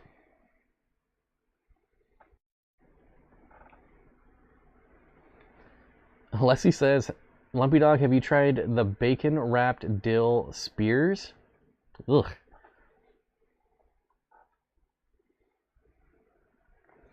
Don't start talking about food. Like, I haven't eaten all day. I'm gonna go get dinner after this stream in a half hour, and I am friggin' starving and hungry. Regina Flangy says, I use Northfin algae wafers, betta pellets, and krill flake. Excuse me. All fish love it except my picky discus. They only eat frozen foods. I think every company makes at least one thing right. Like Hikari, Massivore, or Carnivore. Like, I love that food. It tastes so good. I put it in my salads. But in addition, my fish love that stuff too. So I think you can find good food with every brand. And you just really, in my opinion, you need variety. All my animals get variety. Dogs, reptiles, fish. Variety is the spice of life. Like, would I want to eat one thing every day the rest of my life? No, and neither would you. And either your fish don't want to either. Do I cap the dirt with anything? So yes, and I've capped it. I've actually done my favorite was dirt capped with Complete, which was just complete overkill, but it's like Amazon had Eco Complete on sale for like $13 a bag at one point a long time ago, and I bought like 10 bags. So I had all these bags. I still have like brand new bags of Eco Complete that I bought when it was on crazy discount, And so I was like, well, I got this dirt. Let's cap it with Eco Complete. And that was really fun. Most of the time I just use sand, though. You put it in your salads? What salads? I know. Mary Page Flynn says, when done right, a dirty aquarium is the best. Dirted. I'm assuming you mean dirted. There's so many positive things about dirted tanks. Like, I'm definitely going to be setting up a few dirted tanks. And it's probably going to be my larger tanks. One, because I don't like messing around in my larger tanks because normally I get wet. Like, even a 125, like, my sleeves get wet and just a mess. So, I'll probably do dirted. I tried Ocean Forest and I had some nitrates leak pretty bad. So this is something you should expect with any soil that you use. And not necessarily nitrates. Some soil is heavy in ammonia. So you always have to be on the lookout for that when you do tanks. No matter what brand, no matter what. Just always test your water. But anyways, I tried Ocean Forest and I had some nitrates leak pretty bad. Had to keep up on water changes for the first 3 months before I got to level off. So definitely cap that stuff. Yeah, but you can make the argument that if you cap it, then the CO2 is going to build up as well, right? So if you've ever had dirted tanks and you like stick your tweezers in the dirt and all these bubbles, like that can kill your fish. So, and just something else to be aware of. Bob got a new butcher. They gave us free meat sticks. Whatever you do behind your closed doors, that's your business. I'll just move right along. Nitrates and some ammonium now, I think, back. Yep. So, again, I mean, you should be doing this regardless of it's dirted or not. Anytime you set up a new tank, you should always be testing.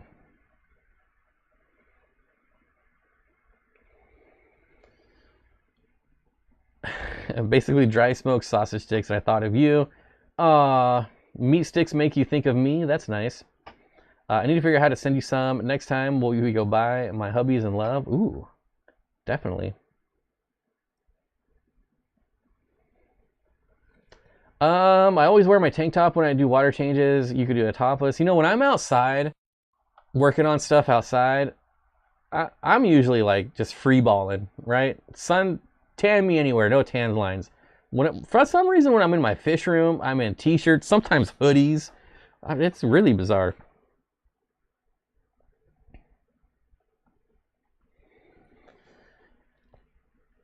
Marvin Wright, let's see. You like the smell of Rapashi? Some of them smell interesting. I'll say it smells bad or good. I'll just say it smells interesting. I tried raw liver for the first time the other day. Like Liver King, I almost threw up. I don't recommend it. You got to power through it. If you're gonna do it raw, you just gotta. You can't chew. You have to chop it up to where you can just swallow it, chase it. That's not something you want lingering around in your mouth for any amount of time.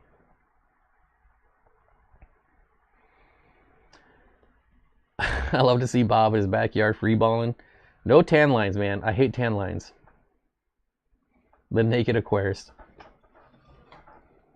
You know, there's just something about being outside in nature, in your birthday suit, in like some nice sunny weather, that just feels good. I don't know.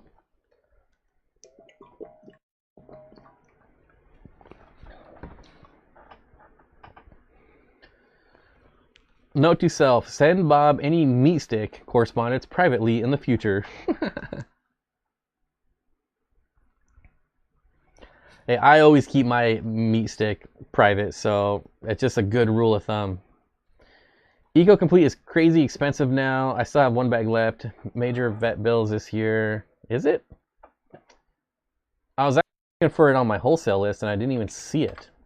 They had everything else from Eco Complete and one that I really want to try.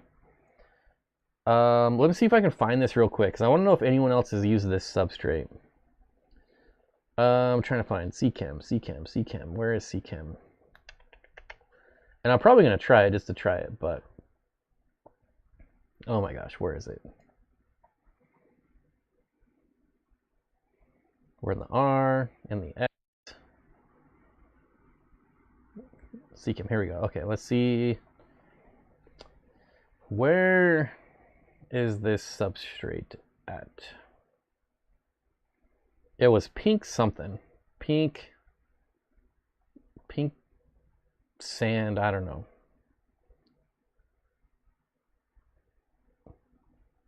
I hate looking at Excel spreadsheets. I can just control find, right? Search pink. Find. That didn't work. Oh my gosh.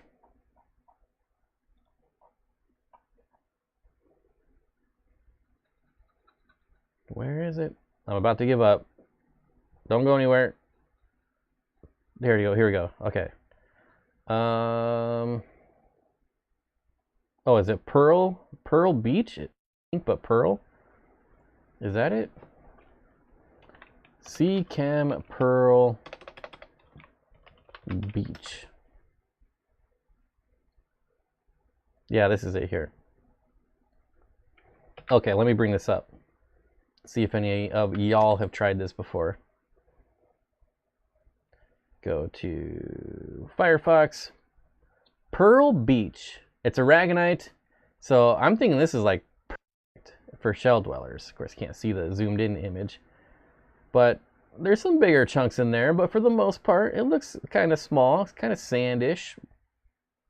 Not really, but I like the color. And I like the variety of size of the substrate. Natural aragonite for all types of marine, reef, and tropical aquaria. Assists in stabilizing calcium and alkalinity, helps prevent large pH declines. I don't know. I really want to try this for like Lake Tanganyika biotope. So if you've used that, let me know. And then what was I looking up? Sea Chem Eco Complete. Wait. No.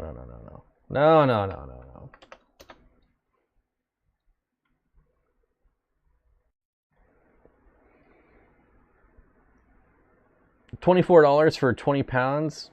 Regular price is $22, so it's gone up a little bit. Oh, excuse me. I'll tell you one that I didn't like was Fluval stratum. That leached ammonia for like 8 months. Here's one of my favorites. Even though it is really... Oh, this stuff right here. You can get Eco Complete in this red as well. And that's like my all-time favorite. But this is basically the same thing.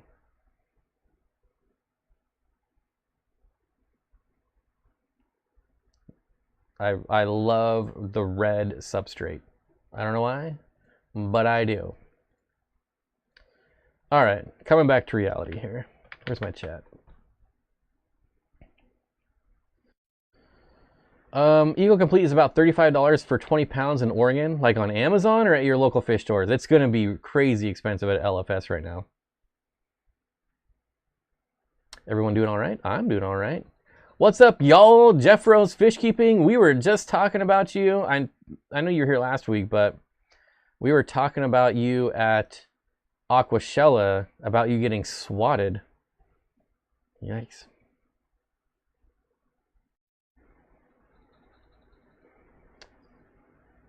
I grew up a block away from a nude beach. Interesting scenery for a kid.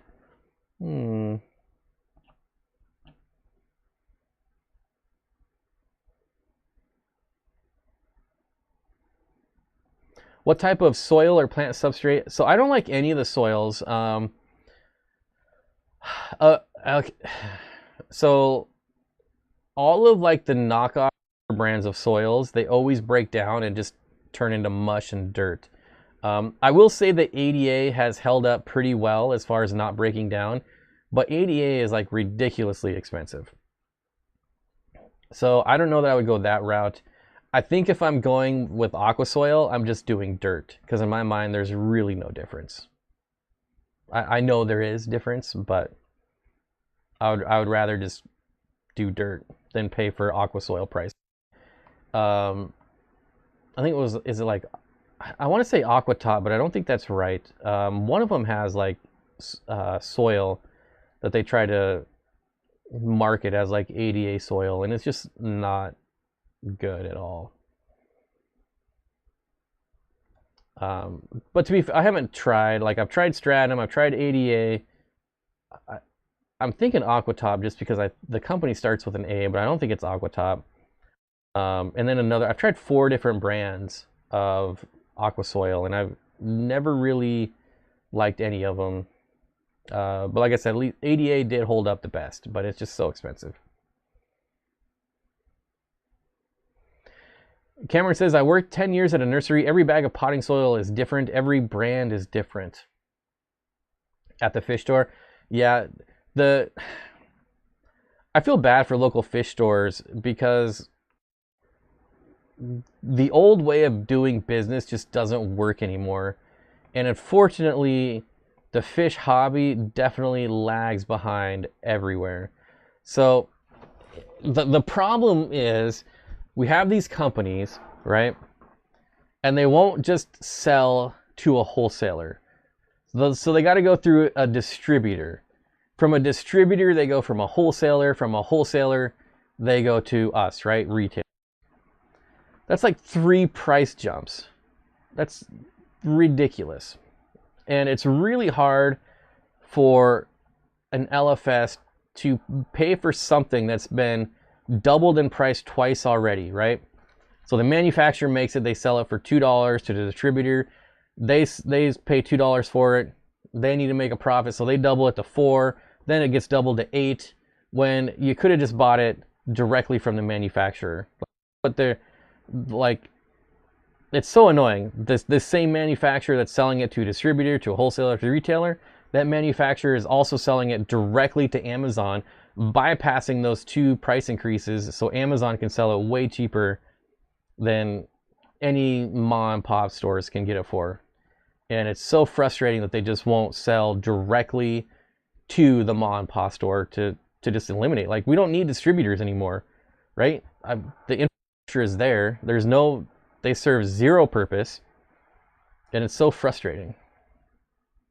So a small guy like me, unless I happen to make friends, like if I go to an Aquashella and make friends with, like, you know, I don't know, Jay Wilson at Seachay, and be like, hey, will you guys just sell directly to me, like, so I don't have to pay all this stuff? And I don't even know, like, if they would do it, but that's like the scenario. Like, that's how you would get around something like that, is you actually have to know them.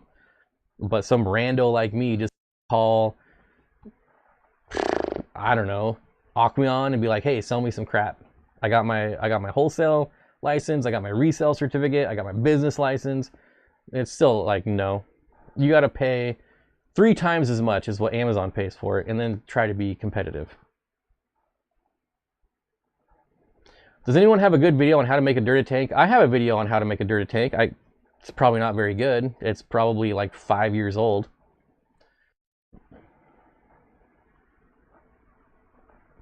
What kind of dirt is best for dirted tanks? That's pretty subjective. I've told you mine is Fox Farms Ocean Forest.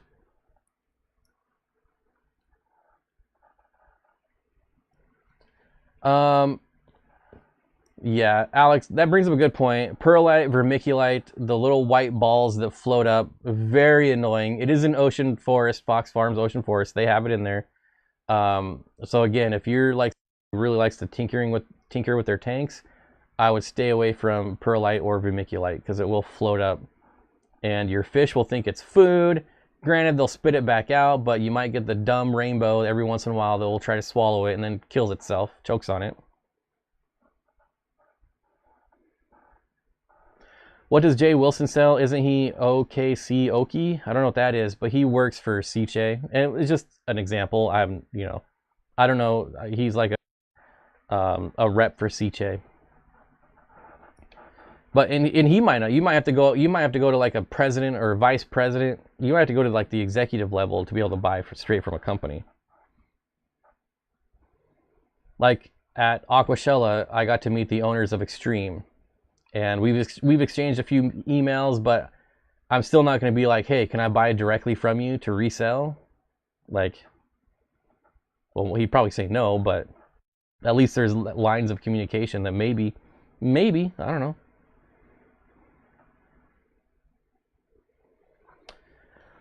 Would I use a heavier soil for a dirty tank? I don't really know what that means. So I can't answer that. Heavier soil, I don't know. Any thoughts on sea clear acrylic tanks? I will say the ones that I've had are really well built, but they're spendy as well, right? You pay for it. Never had a new sea clear, but I bought lots of used ones and I've never had a problem with them. Like, I've probably got like 50 used sea clears throughout the years. My old fish room when I was reselling fish had, I just had racks of sea clears. Used earthworm casings in my last 2 setups. I had good results. Yep, so you find that in ocean forests, and the ocean forest also has bat guano, so that's probably where you're getting the nitrate. The nitrate spikes is the bat poop. But again, it's going to settle down after a couple months. But whether your tank is dirt, like I said earlier, whether your tank is dirted or not, the first 6 months you're doing more water changes than the 6 months after that, regardless. OKC, yeah. So I know OKC is Oklahoma City, but I don't know what Oklahoma City Okie is. OKC Okie.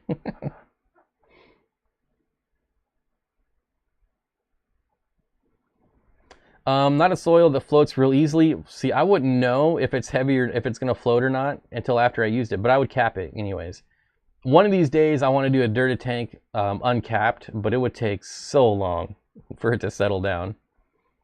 But I do like, when I'm going out in like ponds and rivers, I like it when you see like the little fish and they like kind of just dart out and like the poof of the cloud of dirt like poofs up really quick. I don't know, I like that look.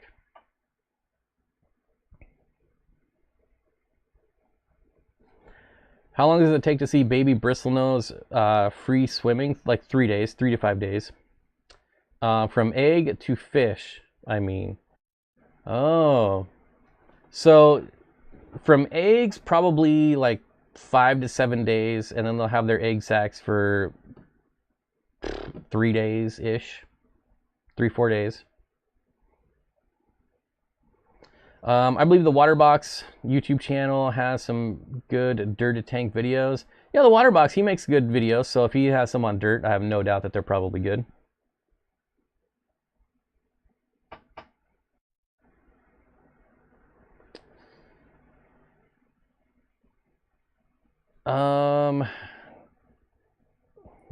Interesting. Time for some new tank build videos, Bob. It'll be good to see some updates, especially the outdoor tubs. The outdoor tubs are gone. I've been removing all the fish out of there for a week or 2, but you will be getting build videos for sure. I got lots of plans.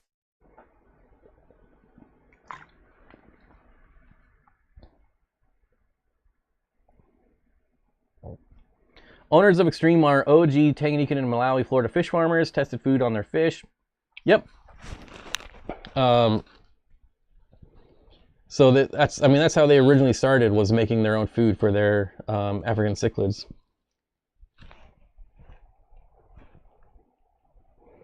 What software program do I use in videos? Filmora Wondershare. It's probably the most basic and easiest platform to use as far as editing.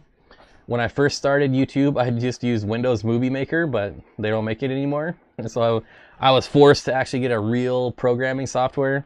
And Filmora Wondershare is easy. I have the entire Adobe suite. I've tried Premiere Pro a couple times, and it just takes way longer. Like, I could throw some clips into Filmora and edit a video very quick. Granted, I'm not like a Premiere Pro like expert by any means. Like, I definitely know my way around Filmora. I've been using it since like 2017. So like, I don't have very much desired to sit down and learn Premiere Pro, but I've edited a few videos in there, and I'm sure if I did more, I would, you know, just as quick, but the more works for me.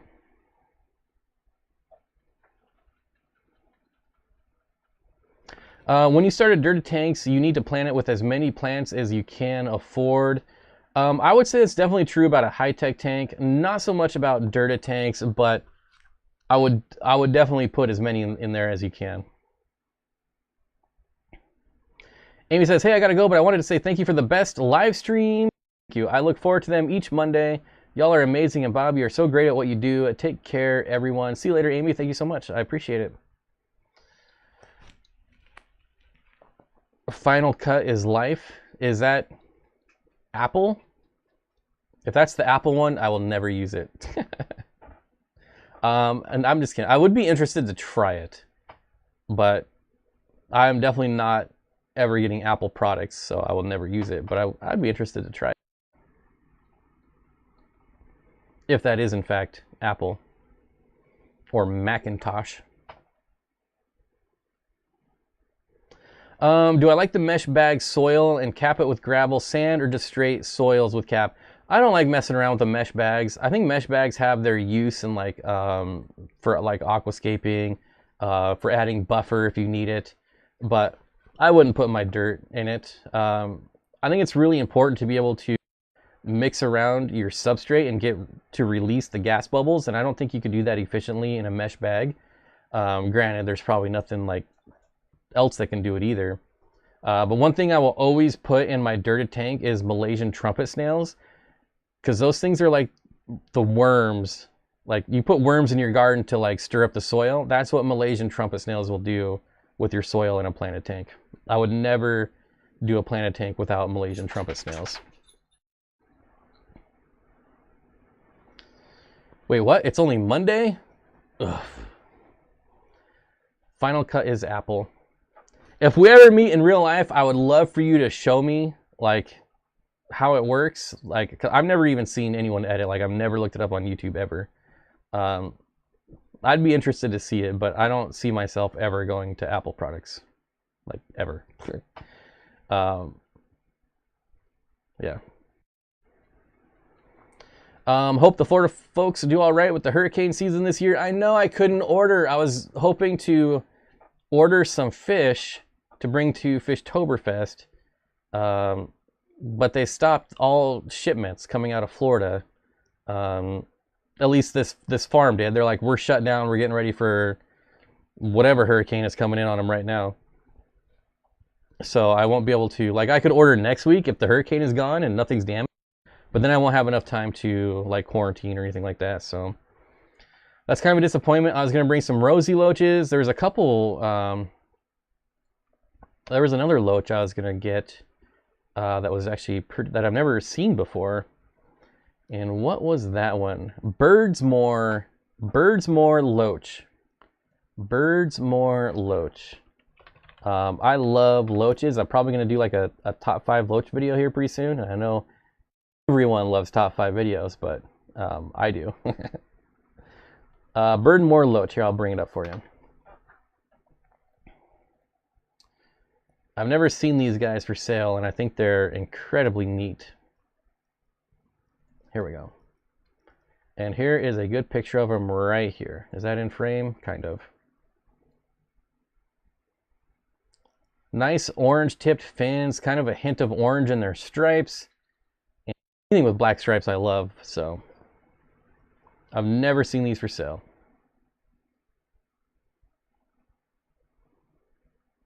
So now I can't get these. I can't get my rosy loaches. It's been these hurricanes, I tell you. This is why I will never live in Florida. I don't understand how people can rebuild their house every year. Like, that would drive me crazy.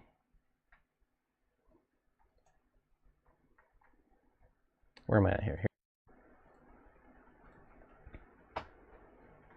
Also, if you use mesh bags, your plant roots will grow into them and make it very difficult if you ever want to rescape. That's a great point. Great point. Marvin's Loach Garden says, I hate Malaysian trumpet snails because they will level your aquarium gravel every time. If you're cool with flat gravel, they're great, but nope. If you want a slope, Nope slopes. Holy smokes, I've totally forgot about super chats. Curtis Chandler, you're the first super chat of the night. Thank you so much. Appreciate it. I completely forgot. When you start a dirty tank, do you need to plan it with it? Oh, we already got that one. Got that one. Cameron says, dude, I love those trumpet snails. The best thing I ever got for my tanks. Also, Tampa Tom Fishing says, also the black racer nearite snail does the submarine. But will it leave its eggs everywhere, like the typical nearite? If that's true, I don't want them. How could you hate Malaysian trumpet snails? Jeez. Casey says, I had that loach. It's one of the most psycho fish I've ever kept. That just makes me want to keep it even more. Now I might just order them for myself.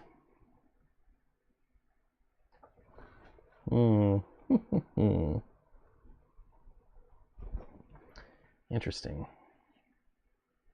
Oh, and the rosy loach is out of stock, so I'm not going to order anyways. If I can't get my rosy loaches, that's crappy.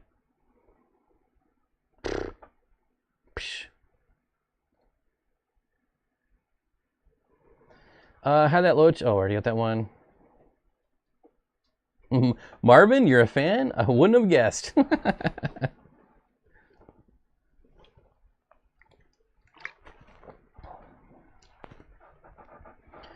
Oh boy. All right, it is dinner time for me. We're coming up on 2 hours. And if I don't eat, I'm going to start getting hangry. Best thing about Mondays is this stream. Man, I love Mondays. Start of a fresh new week. What is a good alternative to Malaysian trumpet snails? They're illegal in my state. Maybe Tampa Tom here says the black racer nearite snail. Maybe I should bring some snails to the Fishtoberfest. I got plenty of snails. No shortage of snails here. Maybe people have puffers in Portland. The Portland puffers. How many rummy nose tetras can you put in a 40 breeder with only a pair of apistos? Oh, at least a dozen. At least. Cool hoodie, by the way. Thank you. It's my conspiracy. The big book of conspiracy theories. I think it says something down here. Everything you know is a lie. All right, guys, I am out of here. Thank you so much for hanging out.